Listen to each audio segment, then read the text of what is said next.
I'd like to thank Stephanie and the staff here at Hildene. They have been, just fabulous to me. I really appreciate all that. And it is a great honor for me to be here, to be part of that Lincoln legacy. And as she said, I do come from the Lincoln birthplace, National Historical Park in Hodgenville, Kentucky. And I want to share some of that with you, some of that Lincoln history. And as you can see here, what is so special about the Lincoln birthplace? Is it the Lincoln Memorial? Actually, this is the first Lincoln Memorial built to honor the 16th president. The Lincoln Memorial that we have at Hodgenville was actually completed in 1911, 11 years prior to the one that's in Washington, D.C. It enshrines the symbolic cabin of the period of which Lincoln was born. It gives you a great idea of the time that Lincoln came from. It is the heart of the park. It gives you a good idea of the humble beginnings of the 16th president. And the sinking spring is one of our major sites also.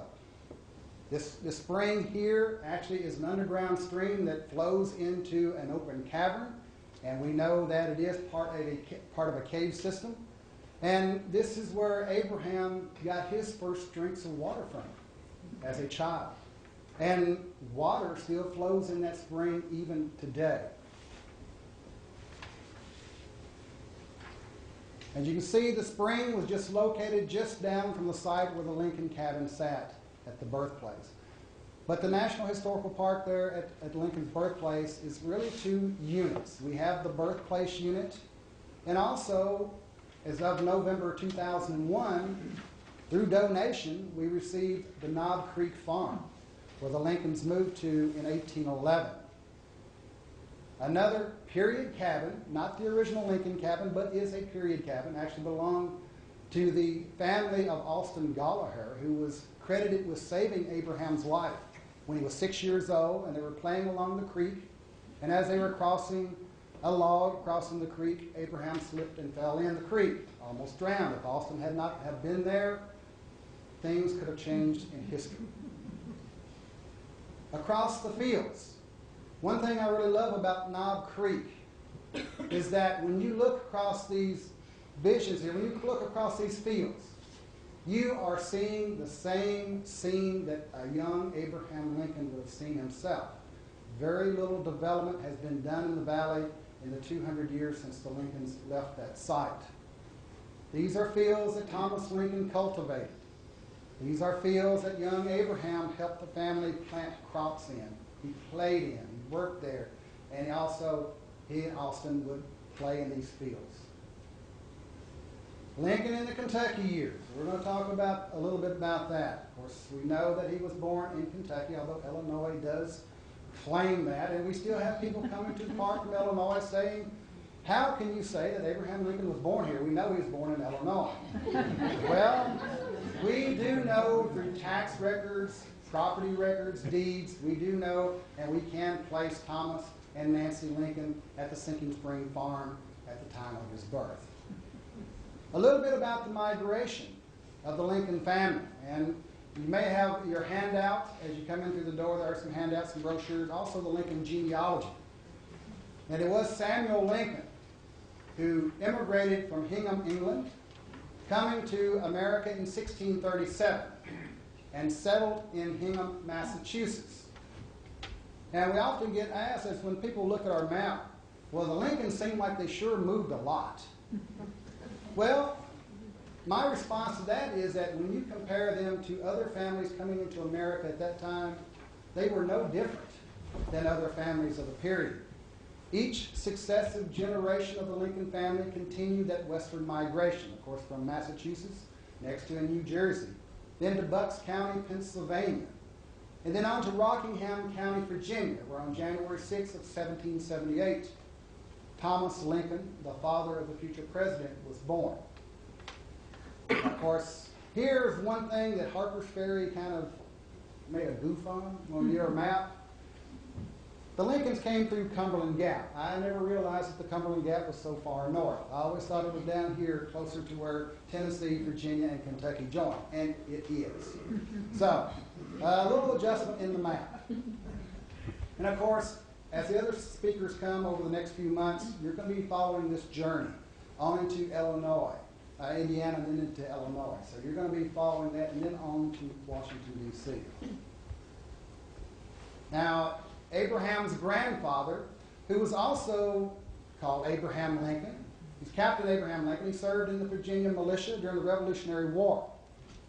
And following the Revolutionary War, of course, Virginia could not pay its soldiers with money. So what they did, of course, at that time, Kentucky was part or a county of Virginia, so they paid them with land grants in Kentucky. So in 1782, Abraham Lincoln, the grandfather, brought his family through the Cumberland Gap. He left Virginia behind, sold his large farm there, and he had received a 5,000-acre land grant from Virginia. So he came through into Kentucky and followed through the Cumberland Gap, and he settled on a farm that was under land grant. Is what is in present-day Jefferson County, Kentucky, just outside near Louisville, Kentucky. Now, settling on a new farm meant a lot of work. Of course, Abraham had help. He had his sons, Mordecai, Josiah, and young Thomas, who was 8 years old in 1786.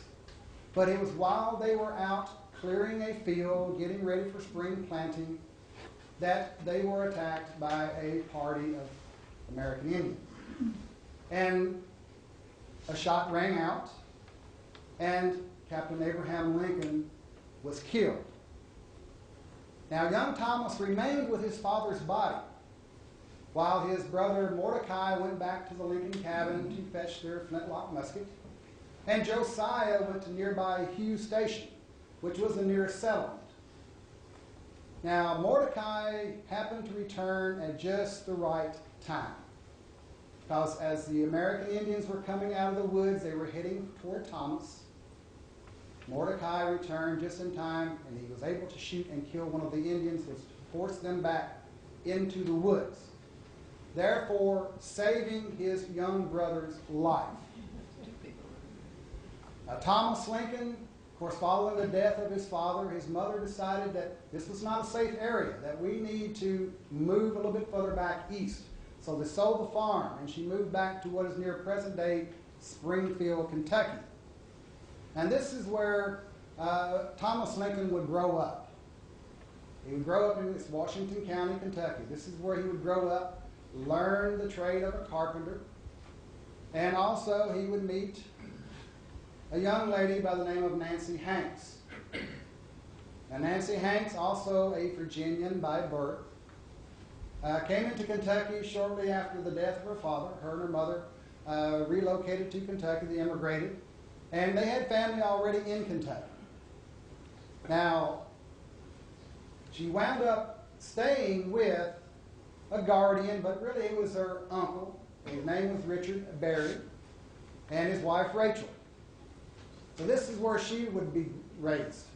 In Springfield, Kentucky, this is where she would meet Thomas Lincoln. They began courting, and on June 12th of 1806, Thomas and Nancy Hanks were married. And there is a copy of their marriage license. We do have a copy of that. So we know that they were in Kentucky in 1806. I know today there is a site in North Carolina that is saying, well, Nancy Hanks was actually already with child when she came to Kentucky. We have to disagree with that. But that's something the North Carolina site will have to deal with. But we can actually prove that they were in Kentucky at this time. Now, the Lincoln family, as it grows, the marriage June 12th of 1806. Thomas Lincoln already had purchased a farm, about a 238-acre farm along Mill Creek, just north of present-day Elizabethtown, Kentucky. But he moved the family into Elizabethtown itself, and he purchased 2 lots there and built a log cabin on one of those lots. And it was there on February 10th of 1807 their first child was born, a daughter they named Sarah. Now, in December of 1808, Thomas had always had this yearning to be a farmer. So in December of 1808, he purchased what was known as the Sinking Spring Farm in Hardin County. Today it's called in LaRue County. And it was there, down on Sunday morning, February 12th of 1809, that their second child was born, of course a son, and he was named Abraham, after his paternal grandfather. Now, the Sinking Spring Farm has a kind of a unique history. I think I need to share a little bit of this history because this was something that really came back to kind of haunt Thomas Lincoln. He purchased the farm in December of 1808.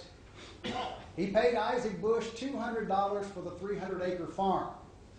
Now, the farm originally was part of a 15,000-acre land grant that had been purchased by a gentleman out of New York named Richard Mather. He was a land speculator. And he began selling land off this grant. 1805 is the first time that the Sinking Spring Farm is sold. 300 acres. Sold to a man by the name of David Vance. However, David Vance could not pay the full asking price for the land. So what he did was he paid about half of that asking price and then signed a promissory note for the remaining balance to be paid within 18 months. However, within just about 8 months, David Vance turns around, he sells the property to Isaac Bush, and he disappears off to Mississippi and is never heard from again. Along comes Thomas Lincoln in December of 1808. He pays Isaac Bush the $200 for the land, not Richard Mather, who still held the lien on the property. So this would come back to haunt Thomas Lincoln. And in 1811, Richard Mather decided that nobody has paid anything on this since 1805. And I want my money or I want the land back and I can resell it. So he takes the issue to court in Hardin County. He files a suit against Isaac Bush, David Vance, and Thomas Lincoln. However, David Vance cannot be found. He's somewhere off in Mississippi, who knows. So it's left up to Isaac Bush and Thomas Lincoln to answer that call. Now, the court ruled against Thomas Lincoln and served him with an eviction notice. They had to be removed. They had to be removed from the Sinking Spring Farm. And the land was to revert back to Richard Mather. So Thomas Lincoln decided that he had to move, so he leased 30 acres of a 228-acre farm just 10 miles north of the Sinking Spring Farm. The land belonged to a man by the name of George Lindsay. And Thomas Lincoln leased 30 acres of that land. He leased the bottom land, rich soil, because he could not purchase the land himself. He lost the $200, had not regained that. That was quite a bit of money for that time period. Now, it's here at Knob Creek that Abraham is growing up. It will be the first time he will get a chance actually to go to school. But this is what will be his earliest memories. And we know that at Knob Creek, the Lincolns actually prospered. And we know that through tax records. You can't get away from taxes, no matter what you do. In 1811, we have tax records from Hardin County in 1811 that says Thomas Lincoln paid taxes on 2 horses. No matter what you drive, they're going to tax you, right? In 1815, we have tax records that tell us that Thomas Lincoln paid taxes on 5 horses. So we know through that period that the family had prospered. Also, as I said, this is the earliest memories for Abraham Lincoln. This is where he moved here, just not quite 3 years old. He would be just 2 months shy of his 8th birthday when the family would be forced to leave Knob Creek. But while at Knob Creek, his father, Thomas, not only farmed, but also served in different offices for the county. A road surveyor.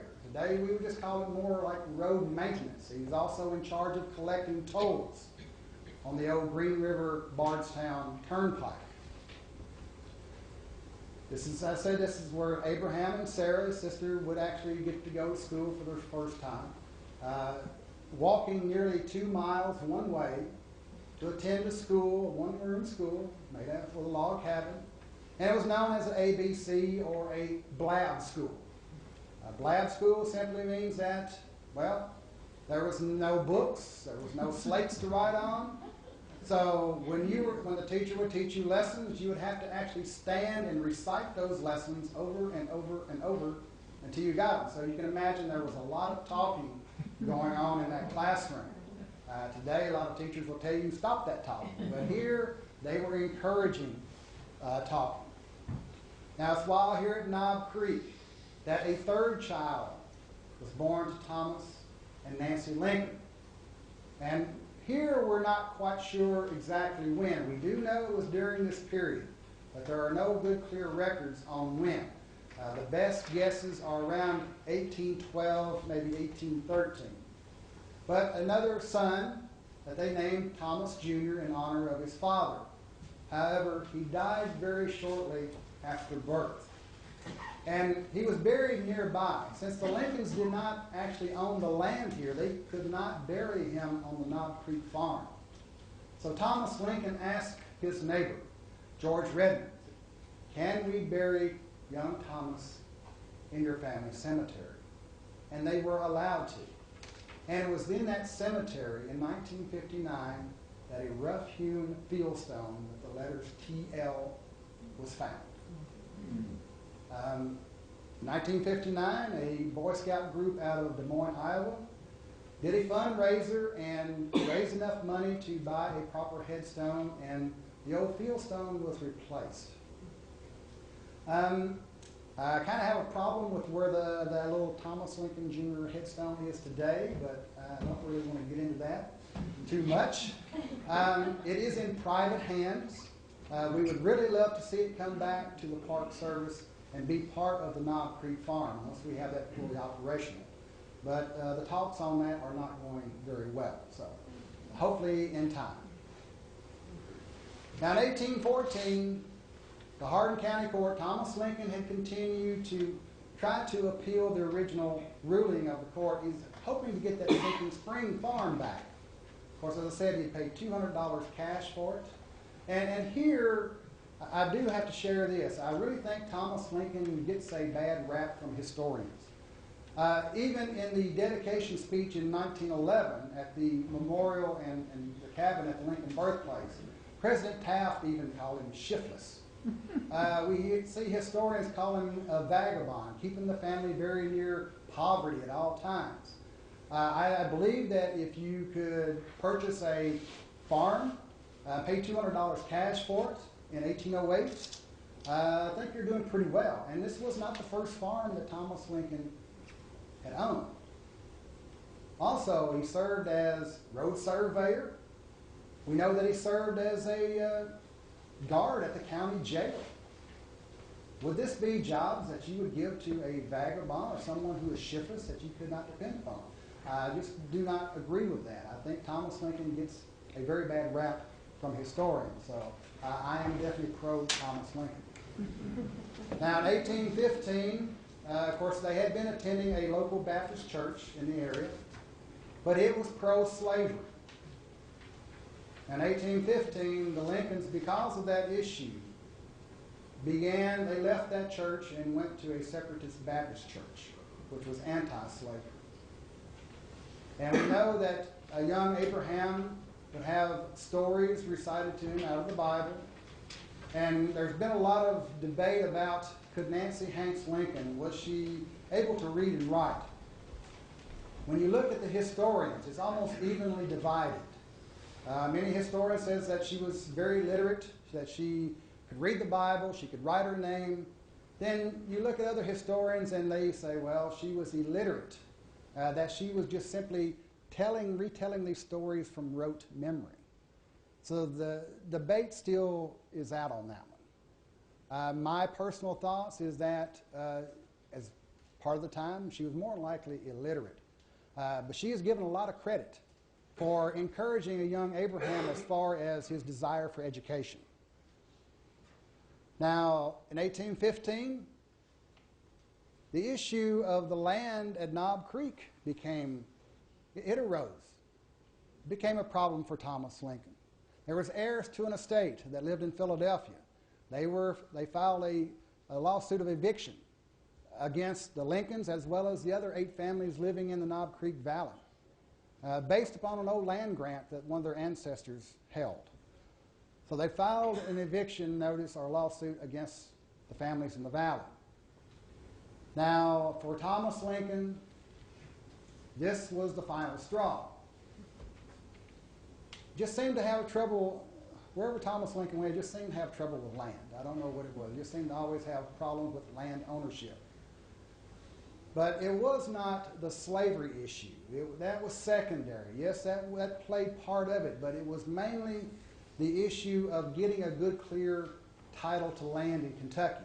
And one of the problems with that, and actually we still see some of that problems today in Kentucky, because Kentucky was really settled kind of haphazardly, kind of patchwork like. Land grants were given. For instance, you may be given a 5,000-acre land grant in the Green River Valley. Well, the Green River Valley is a large area. And you may go into the valley trying to establish your 5,000 acres. Well, there may be somebody over the next ridge who's got a land grant saying that they have 5,000 acres in the Green River Valley. There was no official government surveys done of the land there. So there were no established boundaries. So you had people who were claiming the same land. These grants were overlapping. So it became a real issue.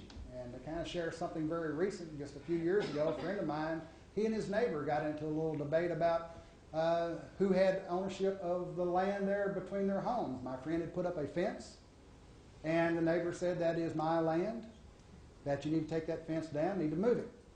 Well, they agreed to split a survey, and when the survey came back, my friend had to move his fence back toward his house 3 feet. So we still have those problems even today. But it's December of 1816 that Thomas Lincoln decides to remove the family from Kentucky, where he's had so many problems with the land ownership. Decides to move the family to Indiana. Indiana is becoming a new state. There had been a government survey done of the land there. All you had to do was go in, claim the land you wanted, go to the land office in Vincennes, and pay your $1 per acre, and the land was yours. And there, as I said, had been a government survey, so it was clearly marked off as to your land ownership. And Thomas Lincoln did this for 160 acres. And Indiana is where Abraham is really going to grow up from a young boy into a young man. Actually be reaching the age of majority or emancipation, as some people call it. Now, the site there at the Lincoln Birthplace, from the time the Lincolns left in 1811 up until about 1860, the history of the site and the cabin that sat there is very vague. There's a big gray area here. We don't really know. There's no history, nothing, no documentation, but we do know the different owners of the property between that time period. But we do know that by 1860 that the original Lincoln log cabin there was gone. And our idea and thoughts on what happened to the original Lincoln cabin, something that was very typical during that time period. As new families moved into an area and began constructing their own cabin, if there was one nearby that was abandoned or unoccupied, it was deemed acceptable to go and salvage or recycle the logs from that cabin. They're already cut to size, they're already notched. Sure saves you a lot of time and a lot of work. And we have to remember that up until 1860, Abraham Lincoln was really no one of notoriety. He was a lawyer in Illinois. Although, yes, he had served in the Illinois state legislature. He had served one term as a U.S. representative in Congress from Illinois. But he had not become president yet. So no one saw a need to preserve that original cabin. Now, in 1894, there was a gentleman out of New York. His name was Alfred Dennett. He knew that the centennial of Lincoln's birth was coming up in 1909. And he had the idea that he would like to purchase the Sinking Spring Farm. He had the idea of putting a log cabin there. Also, he wanted to build a hotel on the site. And what he was really looking at was in the following year of 1895, there was going to be a reunion of the Grand Army of the Republic to be held in Louisville.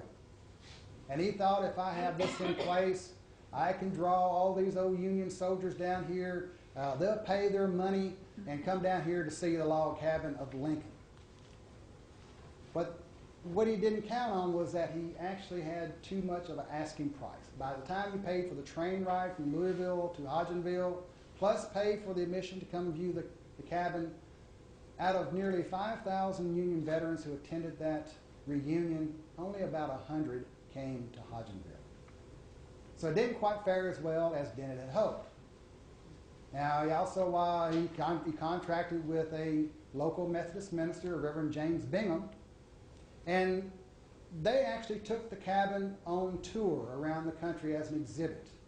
And Dennett even went one farther than that. By 1900, he had purchased a second cabin to add to this traveling exhibit.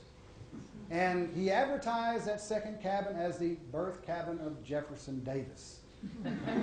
So, for a small nominal fee, you could come to see the exhibit, and you could see the birth cabin of Abraham Lincoln sitting right beside the birth cabin of his adversary in the Civil War, Jefferson Davis. However, unfortunately, neither cabin was probably what he claimed to be. But by 1904, this didn't work out for Dennett either. So he was ready to file for bankruptcy, and he did. Now, in August of 1905, the farm comes up at public auction. Dennett had filed for bankruptcy. He couldn't pay his debtors. And actually, he had actually put the two cabins into storage in the basement of an old mission he ran on Long Island. He wanted to keep them from his creditors. But on August 28th of 1905, Richard Lloyd Jones, who was co-editor of the Collier's Weekly Magazine, he had already been sent to Hodgenville to look at the sinking spring by Robert Collier. And while he was in Hodgenville, he had contacted a local attorney and told that attorney that if the property ever comes up for sale, let me know. I'd like to put a bid on it. Well, it does come up for sale, and on August 28th of 1905, Richard Lloyd Jones, who came to Hodgenville basically with a blank check from Robert Collier for the auction of the Sinking Spring Farm. And on the courthouse steps at the public auction, they won that auction and won the property with a bid of $3,600. The following year, they began to form the Lincoln Farm Association. The Lincoln Farm Association is very pivotal in putting together what we have at our Birthplace unit. They began soliciting funds from across the country, and over 100,000 people gave to this cause. They raised nearly $350,000 for this project, but still not quite the amount they had really hoped to get. Now, also, Robert Collier put up the money to purchase the original cabin from Dennett. What I find here is very interesting is that when they brought the cabins back to Kentucky, they actually had got the Lincoln and Davis cabin. When they set up the cabin in Centennial Park in Louisville, they thought it looked rather odd because it was much too large to be a typical 16 by 18 foot cabin with one window, one door, because when they looked at it, we got two windows, two doors. Something's not right. So they realized that they'd actually purchased both cabins. So here again is another problem with the cabin. So we use the term symbolic today. I think they kept the best logs out of all of those to construct one cabin. Now, in 1907, the Lincoln Farm Association hired the prominent architect John Russell Pope to design a memorial building to house the original Lincoln birth cabin. Now, Pope, I don't know if anybody has read anything about him, but he is very noteworthy in some of the other buildings he designed, like the Jefferson Memorial, the West Wing of the National Archives in Washington, D.C. And some of the key members of the Lincoln Farm Association: William Howard Taft. We have Charles E. Hughes. He was Chief Justice of the Supreme Court. Clarence Mackay. Joseph Falk. He was governor of Missouri at the time. Ida Tarbell, she was one of the early Lincoln historians. Williams Jennings Bryan, you may know more about him. He ran for president a few times, was not elected. But you probably know him more about the Scopes trials in Dayton, Tennessee in 1929. Of course, Richard Lloyd Jones and also Robert Collier were members of the Lincoln Farm Association. Augustus St. Gaudens, and there were more. Henry Watterson out of Louisville. He was the owner and editor of Louisville Courier-Journal. And by the end of 1907, over 100,000 people had donated to this cause, raising nearly $350,000.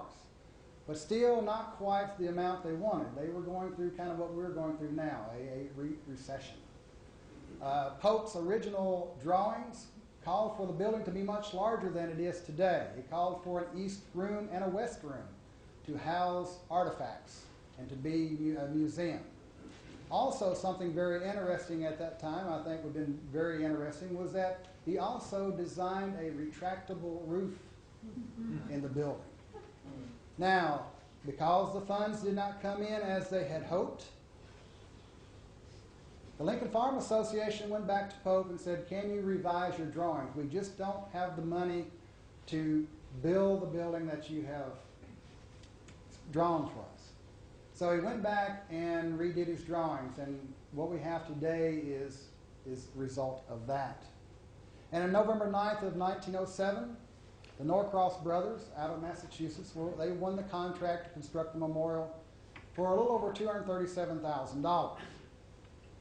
If we wanted to build that same building today, we'd be looking more like $6.5 million just to build it today.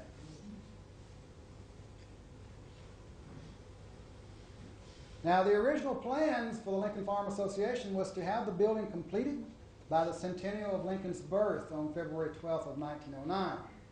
But again, as I said, the influx of donations was much slower and less than they had hoped. So they were not able to fulfill their ideas and hopes of that. So on February 12th of 1909, the centennial of Lincoln's birth, it was President Theodore Roosevelt who was at Hodgenville for the laying of the cornerstone for the building. Now, this picture here actually is him walking up where the steps are today.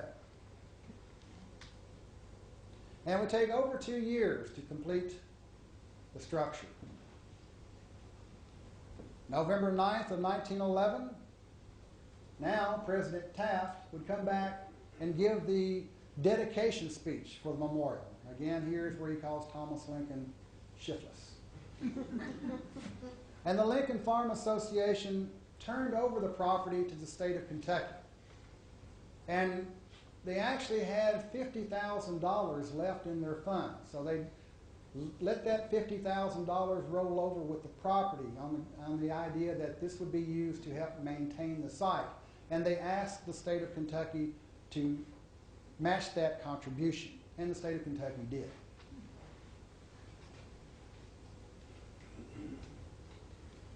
July 17th of 1916, Congress passes a bill accepting the Lincoln birthplace for the American people.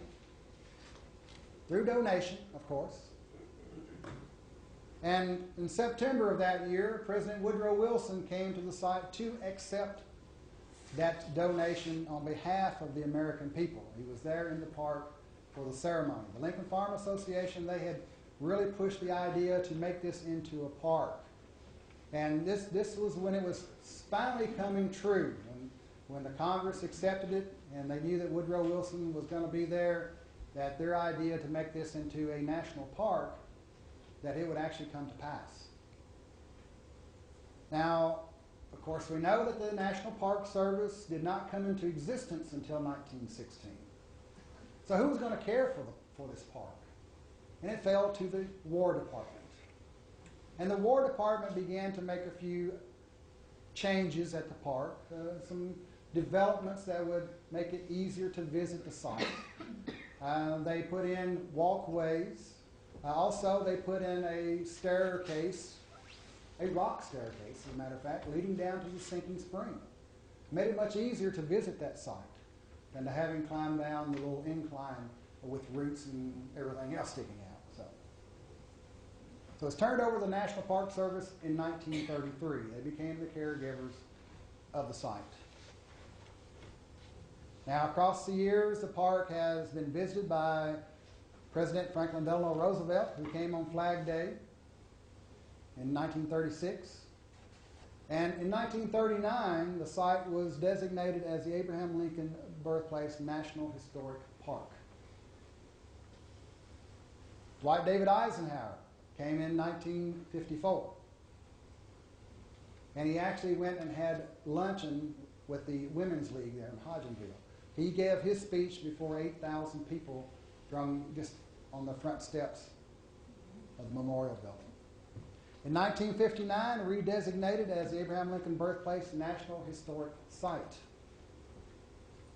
I said earlier, the Knob Creek Farm was preserved through, actually, is the Howard family who saw this site and it's linked to Lincoln. The Howard family saw the importance of it. They purchased the land in 1928, began to really built what they call the Lincoln Tavern there. They brought the old Gallagher cabin down from its original site, put it on the site where the Lincoln cabin sat. And until 1998, descendants of the Howard family ran that site as a tourist attraction. In 1998, preservationist groups as well as the state of Kentucky raised money to purchase the property from the Howard family at a price of about $1.5 million. And we got all 228 acres of the land, although the Lincolns only farmed 30 of it, but we got all of it. And then due to that, because we have two sites now, and they are actually 10 miles apart, in 2009, of course, the bicentennial of Lincoln's birth, the park was redesignated again as the Abraham Lincoln Birthplace National Historical Park. Knob Creek, the main field. It is in this field that Abraham Lincoln had his earliest memories. And he talked about that later on.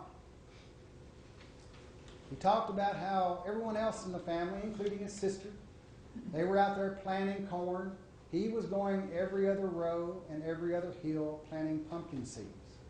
And I really think probably one of the reasons why he remembers this site so well is that just 2 days after they had completed planting this field, a large rain came and the water came rushing down from the hillsides, rushing down through the field, washing away just about everything they had done.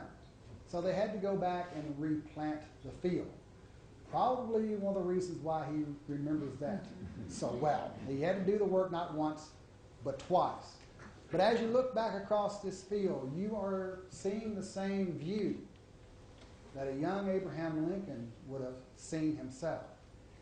He would have walked across that field. He would have played in that field. It became part of him and his family. And he did remember that site. At the birthplace, we have the Lincoln Memorial Building with the symbolic cabin inside. Not the original cabin, but symbolic cabin. But thanks to the History Channel, we do know that the cabin does date to around 1848.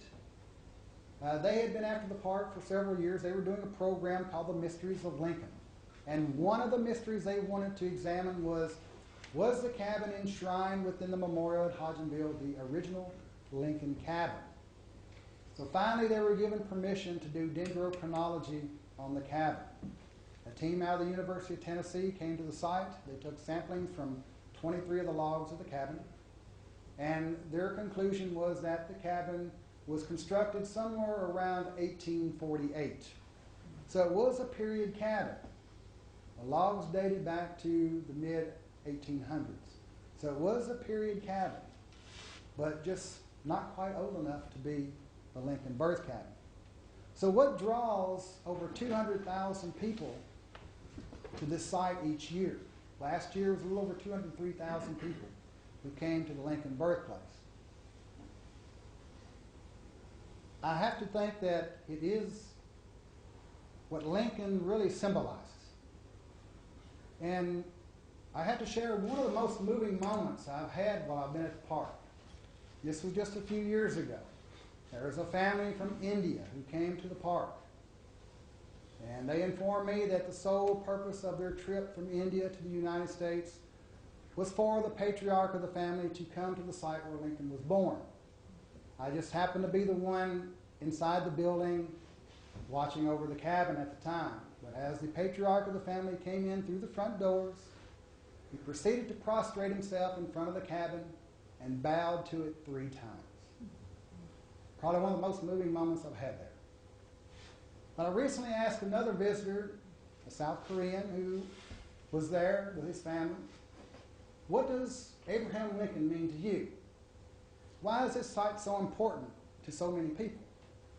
And his response was that Lincoln showed us that there can be equality and justice and freedom in the world, not just for some people, but for all people.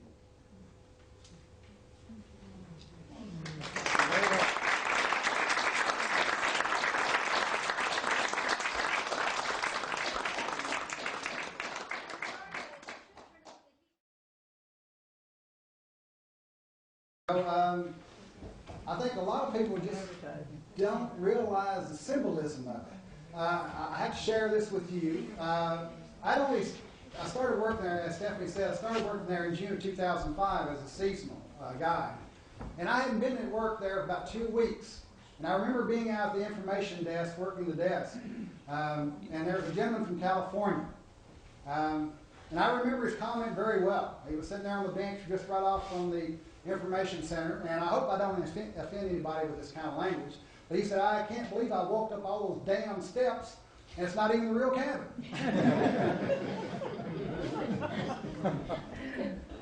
So he was very upset that it was not the real cabin, but I think a lot of people miss that meaning. Of course, for today we call it the symbolic cabin. What does it symbolize? It symbolizes what Lincoln did for our nation. And something else here I really want to share with you is that Lincoln, his presidency is overshadowed by the events of the Civil War, what went on in the Civil War. But I think we also need to look a little bit further than that, because Lincoln did so much to bring our nation together and really make us a nation. A lot of people don't realize that in 1862 he signed into law the Homestead Act, which opened up millions of acres of land on the western prairies for settlement. Also that same year, he signed into law the Pacific Railway Act, which authorized the establishment of a telegraph line and railway all the way from Missouri to California. 1863, he did the National Banking Act, which standardized our money. At that point, all the states and even local communities were issuing and printing their own money. It's a National Banking Act that really did away with that. He actually put a tax, a 10% tax, on local banks that would do that. So he's trying to get rid of that and bring us together with one standardized currency. The Morrill Land Grant Act, if it wasn't for that, which Lincoln signed into law, we wouldn't have some of those land colleges we have today. And also for the Park Service, I have to say for the Park Service, we give a lot of credit. People will give a lot of credit for Theodore Roosevelt starting our national parks. But it's actually Abraham Lincoln who makes that first move in that direction. In June of 1864, he signed into law the Yosemite Grant, putting aside public land, federal public land, for the first time for future use for the public in order to preserve a landscape. It's actually the core of Yosemite National Park today. But we give so much credit to Theodore Roosevelt, and we do have to give Theodore Roosevelt his credit, and he really loved the Antiquities Act of 1906. And once that law was passed, Theodore Roosevelt began establishing national monuments everywhere. But it is Abraham Lincoln who actually puts us on the road to national parks with that Yosemite grant.